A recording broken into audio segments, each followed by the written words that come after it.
আমি মোশতাকুর নবী সাহেবকে বলবো ইলেকশনের প্রচার করতে খেজুর গাছের জন্য আপনি ব্রাহ্মণবাড়িয়া যান। তো এইগুলা আমরা তো দেখি উনি কিভাবে তসবিহও পড়ে আবার বয়ানও করে, ওনার নামের ভিতরে হাকিমুন নফস লাগায়। এখন আপনি গালিগালাজ করতেছেন আর বলেন টাকার বিনিময়ে নাকি জামাত ইসলামে যোগ দিয়েছে। আপনি ব্যাখ্যা করেন চরমনাই ঐক্যের থেকে বের হয়ে গেছে, চরমনার ক্ষতি হয়েছে কিন্তু ইসলামের উপকার হয়েছে। বোগাবাজি দলিল দিয়া মানুষকে বুঝানো। মোশতাকুর নবী কাসেমি, ওনাকে দেখলাম একদিন মিম্বরে বসে এই সমানে ওই কওমি মাদ্রাসা পড়ে যারা জামাত ইসলাম করে এইদেরকে নিয়ে গালিগালাজ খুব বিশ্রী ভাষায়, শব্দগুলো আর বলার দরকার নাই। তো আমি বিষয়টা দেখার পরে আমি আসলে ওনারও একজন ভক্ত, তো আমার প্রশ্ন জাগলো দীর্ঘদিন যাবৎ ওনার বয়ান থেকে ওনার নামের ভিতরে হাকিমুন নফস লাগায়। তো আমরা হাকিমুন নফস কি জিনিস আমরা একটু আগে বুঝব। হাকিমুল উম্মাদ আশরাফ আলী থানভী রহমতুল্লাহ আলাইহি, যার অবদান সীমাহীন, যার অবদান গোটা জীবন বলে শেষ করা যাবে না। তো ওনার জন্য উনি হাকিমুল উম্মাদ উনি লাগায় নেই, ওলামা ইকরাম লাগিয়েছেন। এমন কোনো সাইড নাই যে সাইডে উনি লেখালেখি না করছেন। বিশেষ করে ওনার মাআজের হাকিমুল উম্মাদ কিতাবের ভিতরে উনি নিজে লিখেছেন যে গোটা বয়ানুল কোরআন দুই একটা জায়গা ছাড়া, হেকমতি আলোচনা ছাড়া গোটা তাফসির কাশফে ইলহামের মাধ্যমে লিখেছেন। তো কত বড় মাপের আল্লাহওয়ালা বুজুর্গ আলেম হলে উনি এই কথা নিজেই বলেন। তো হুজুরের নামের শেষেও শুরুতেও সারা দুনিয়ার আলেম হাকিমুল উম্মত মেনে নিয়েছে। এই শব্দটা ব্যাপক শব্দ, অবশ্যই উনি উম্মতের হাকিমের কাজ করেছেন। আবার হাকিমুল ইসলাম কারি তৈয়ব সাহেব হুজুর অর্ধ শত বছর দারুল উলুম দেওবন্দের মুহতামিম ছিলেন। হুজুরের লেখা অত্যন্ত গবেষণাধর্মী। হুজুরও অনেক বড় মাপের বুজুর্গ আলেম, চতুর্মুখী লেখালেখি। আর দারুল উলুম দেওবন্দের মুহতামিম হওয়া চারটিখানি কথা না, এটা কল্পনা করলেই টাকা দিলেই বা কোনো শক্তি খাটাইলেই পাওয়া যাবে না। এটা একটা রুহানি প্রতিষ্ঠান। তো এখানে যারা সম্পৃক্ত হবে তারা অবশ্যই রুহানি। কিন্তু কথা হলো যে হুজুরের নামে হাকিমুল ইসলাম লাগানো হয়, সেটা ওলামা ইকরাম লাগান, আর উনি এটার জন্য শতভাগ যোগ্য।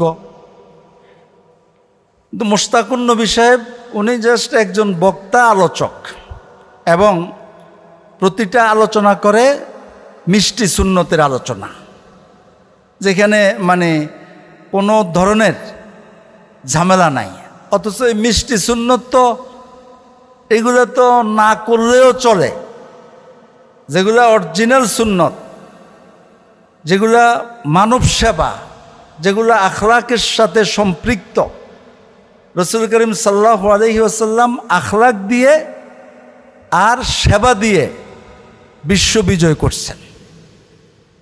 আর আখলাক সম্পর্কে রসুল করিম সাল্লাল্লাহু আলাইহি ওয়াসাল্লাম নিজেই বলেছেন, ওয়াবিবাইতিন ফি আ'লাল জান্নাতি লিমান হাসুনা খুলুকুহু, সর্বোচ্চ স্থান পাবে জান্নাতের মধ্যে যার স্বভাব চরিত্র কথাবার্তা সুন্দর, সে হচ্ছে সবচেয়ে বড় দাবিদার সর্বোচ্চ স্থানের।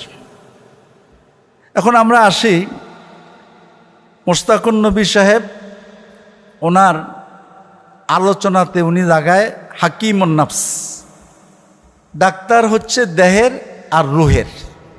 দেহের ডাক্তার হচ্ছে মানুষের দেহের চিকিৎসা করে বিভিন্ন রোগ ব্যারামের, আর নফসের চিকিৎসা, রুহের চিকিৎসা হচ্ছে যেটা সকল নবীরা করেছেন, সর্বশেষ নবী রসুল করিম সাল্লাল্লাহু আলাইহি ওয়াসাল্লাম। তো রসুল করিম সাল্লাল্লাহু আলাইহি ওয়াসাল্লাম ইয়াতলু আলাইহিম আয়াতিহি ওয়া ইউযাক্কিহিম। এই যাক্কিহিম থেকে প্রমাণ হয় রাসূল করিম সাল্লাল্লাহু আলাইহি সাল্লাম আল্লাহর দেওয়া শক্তি পাওয়ার হিসাবে দায়িত্ব পেয়ে আল্লাহর মনোনীত একমাত্র পৃথিবীর আদি থেকে অন্ত পর্যন্ত সর্বশ্রেষ্ঠ দায়িত্বশীল সর্বোচ্চ মানুষ হিসাবে যাকে আল্লাহ তাআলা দুনিয়াতে পাঠিয়েছেন, তাকে আল্লাহ পাক রব্বুল আলামিন ইউযাক্কিহিম, ওনার ক্ষেত্রে নফস রুহের চিকিৎসক এটা বলা সম্পূর্ণরূপে বৈধ, এবং এটা বলা রসুল প্রেমের একটা বড় আবেগ। কিন্তু মুশতাকুন নবী সাহেব সাহাবা একরাম থেকে শুরু করে আজ পর্যন্ত উপমহাদেশে এত বড় বড় আলেম গিয়েছেন, তাবেইন থেকে শুরু করে কারো নামের আগে দিয়া কেউ এত বড় বড় লেখক, গবেষক, আলেম, বুজুর্গ আলেম, সর্বলাইনে যাদের অবদান, তারা কেউ তাগো নামের শুরু দিয়া হাকিমুন নফস লাগায়নি। কিন্তু মুশতাকুন নবী সাহেব নিজেই নিজের নামের আগে দিয়ে হাকিমুন নফস অর্থাৎ রুহের চিকিৎসক। এখন প্রশ্ন জাগে, উনি রুহের চিকিৎসক কিভাবে হন? এটা তো নবীর গুণ, যে নবীকে আল্লাহ পাক রব্বুল আলামিন ক্ষমতা দিয়েছেন, সে নবী সরাসরি বলতেছেন, ইয়া মুকাল্লিবাল কুলুব সাব্বিত কলবি আলা দীনিক, হে অন্তর্যামী, আমার কলবকে আপনি দ্বীনের উপরে স্থির করে দেন, ইস্তেকামাত করে দেন। তো রাসূল করিম সাল্লাল্লাহু আলাইহি সাল্লাম ওনার নফস, অন্তর, কলবের জন্য স্বয়ং আল্লাহ ডিগ্রি দেওয়ার পরেও তিনি আল্লাহর উপরে ছেড়ে দিয়েছেন। এরপরে অন্য হাদিস থেকে, ইয়া মুসাররিফাল কুলুব সররিফ কলবি আলা তাআতিক, হে অন্তর ঘুরানেওয়ালা, আমার অন্তরকে, আত্মাকে, রূহকে, চিন্তা চেতনাকে তোমার বাধ্যতার উপরে, তোমার আনুগত্যের উপরে স্থির করে দাও। এখন এরপরে হাদিস, আল্লাহুম্মা ইন্না নাউযু বিকা মিন মুনকারাতিল আখলাক ওয়াল আমালি ওয়াল আহওয়াই ওয়াল আদওয়া ওয়া নাউযু বিকা মিন গলাবাতিদ দাইনি ওয়া কাহরিল আদুব্বি ওয়া শামাতাতিল আ'দা। এই হাদিস থেকেও রাসূল করিম সাল্লাল্লাহু আলাইহি ওয়াসাল্লাম সকল প্রকারের অপরাধ থেকে নিজের নফসের ব্যাপারে আল্লাহর কাছে সাহায্য চাচ্ছেন। তার মানে আল্লাহর রসুল নিজেই ভয় পাচ্ছেন। হতে পারে এখানে নবী আলাইহিস সালামের শিক্ষা দেওয়ার জন্য বলেছেন, অথবা নবী আলাইহিস সালাম সবচেয়ে বড় আব্দ আল্লাহর দরবারে। পৃথিবীতে কোনো মানুষ নবী আলাইহিস সালাম থেকে বড় আবদিয়াতের বিকাশ প্রকাশ দেখাতে পারবেও না এবং পারেও নেই। সকলেরটা একসাথ করলে, সকল সাহাবীরটা একসাথ করলেও রাসূল করিম সাল্লাল্লাহু আলাইহি সাল্লামের আবদিয়াতের সমান চুল পরিমাণ হবে না। আল্লাহর প্রতি ওনার যে আনুগত্য ছিল, সেখানেও রাসূল করিম সাল্লাল্লাহু আলাইহি ওয়াসাল্লাম নিজে স্পষ্ট আল্লাহর উপরে ছেড়ে দিয়েছেন। এরপরে আমরা আয়াত থেকে দেখব, ওমা উবাররিউ নাফসি ইন্না নাফসা লাআম্মারাতুম বিসসু।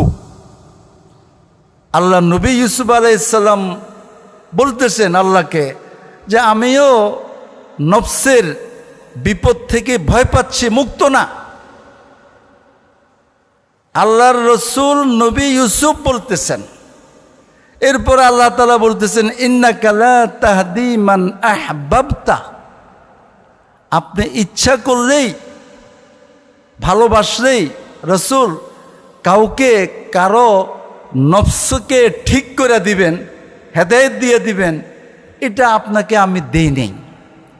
এই আয়াত সহ আরও অনেক হাদিস আয়াত থেকে প্রমাণ হয় খোদ আল্লাহ রসুল তো অবশ্যই আল্লাহর পক্ষ থেকে জিম্মাদারি পেয়েছেন, যেটা কোরআন থেকে প্রমাণ। এরপরেও আল্লাহ রসুল সারাক্ষণ আয়াত হাদিস থেকে প্রতিদিন 5 ওয়াক্ত নামাজের ভিতরে বলতেছেন, ইহদিনাস সিরাতাল মুস্তাকিম। এই সিরাতুল মুস্তাকিম এটাই তো হচ্ছে যে মধ্যপন্থা, যে অবস্থার উপরে আল্লাহ পাক রব্বুল আলামিন সৃষ্টি করছেন। সে রসুল পর্যন্ত প্রতি ওয়াক্ত নামাজের ভিতরে আল্লাহর কাছে চাচ্ছেন। সে রসুল আল্লাহর মুখাপেক্ষি হয়ে আছেন। এবারে আমি মোশতাকুন নবী সাহেব কোনো এক মাহফিলে বলতেছেন যে জিনেরা ওনাকে বলেছে যে হুজুর, আপনি যখন তসবিহ পড়েন আর বয়ান করেন তখন আমার সবচেয়ে ভালো লাগে, ওনাকে জিনেরা বলেছে। এখন আমার প্রশ্ন, অর্ধশত বছরের গবেষক, আল্লাহওয়ালা প্রিন্সিপাল, কোটি কোটি আলেমের ওস্তাদ, মানুষের আলেমের প্রিয়জন কারি তৈয়ব সাহেব হুজুর ওনার কিতাবের ভিতরে লিখেছেন, আল্লাহু গালিবুন আলা আমরি, সকল কিছু, প্রতিটা মানুষ, জিন থেকে শুরু করে সব কিছু একই সাথে দুই কাজ করতে পারে না। কিভাবে? আল্লাহর কালামের ভিতরে, আল্লাহর কথার ভিতরে একই সাথে কান্না আবার হাসি, একই সাথে নাজ নেয়ামত আবার দুঃখ দুর্দশা, চতুর্মুখী একই সাথে চলতে আসে আল্লাহর কালামের ভিতরে। তো এটার থেকে প্রমাণ হয় কোরআন আল্লাহর কালাম। উনি বিভিন্ন ধরনের দলিল দিতে গিয়ে এই আয়াতটাকে এনেছেন। আমরা এবার আমাদের দার্শনিক থিওরিতে আমরা মেপে দেখব।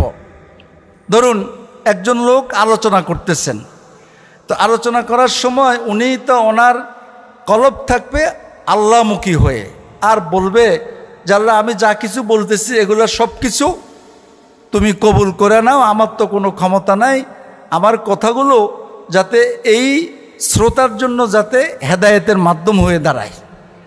তাহলে একজন লোক যখন আলোচনা করে তখন সে তাকে অপরাধী মনে করে আল্লাহর দিকে কলব রাখতে হবে। পাশাপাশি সে ভয়ে থাকবে যে আমার দিল যদি কখন আল্লাহ মুখীর থেকে হয়ে যায়, তাহলে আমার শ্রোতাকে আমি যে কথাগুলো বলবো সেই কথাগুলো যদি হেদায়েতের মাধ্যম যদি না হয়। এই দৃষ্টিকোণ থেকে চিন্তা করলে যখন তিনি বয়ান করেন, হাত দিয়ে বুঝাচ্ছেন, তো আবার উনি ওনার কলবটা একটা, মা জাআলাল্লাহু লিরাজুলিন মিন কলবাইনি ফি জাওফি, একটা কলব দিয়েছেন, একটা শক্তি দিয়েছেন। তো একই শক্তি ব্যক্তি উনি কিভাবে তসবিহ পড়ে আবার বয়ানও করে, এটা তো কিছুতেই সম্ভব না।